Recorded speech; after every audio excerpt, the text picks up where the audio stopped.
And içirlər ki, buradan maşın gedəndə elə bir quş qənət alıb. Maşın elə gedir, uçur eləcənə. Nəvəm rəhmətlikdə deyir ki, ayaqadan alım, yavaş sür, aya tikəmiz tapılmayacaq.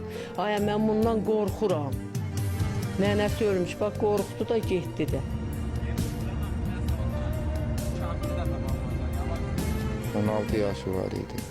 Evdə oturmuşdu. Dostları zəng elədi ki, çıxıb gəzməyə. Çıxdılar, getdilər, axırda da dala qayıtmadı. 3 sinif yoldaşı olub, bir də dost olub. Az yaşlı uşağa maşın verilməz. Onun yaşı 16-dır. Ən böyük günahkarı onun atasıdır. Bilirlər ki, bu adam prava yox, sənət yox, subut yox. Bu cavanları niyə doldurub içine aparıb qırdırırlar? 11-ci sinifdə oxuyurdu, arzusu var idi. İdman akademiyasına girməli idi, hazırlıqda idi. 16 yaş nədir? Nə idi bizim günahımız? Nə idi o körpələrimin günahı? Niyə yazıq elədilər bizi? Əgər o uşaq götürüb onu qaçmışdısa, zəng eləyərdi maşın yəsi, axtarışa verərdi.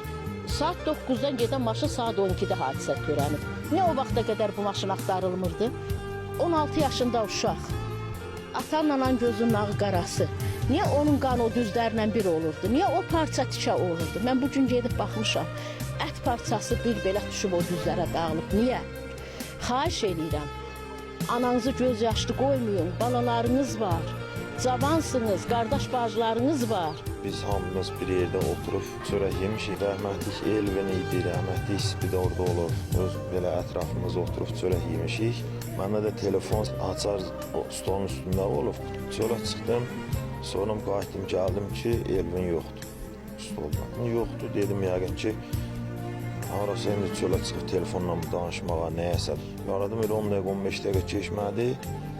Tanımadığım nömrədə mazək gəldi. Ki, qardaş, Ramindim, dedim, bəli. Verdi telefonu mənim oğluma, Tunara. Tunar götürdü ki, papa, narahat olma.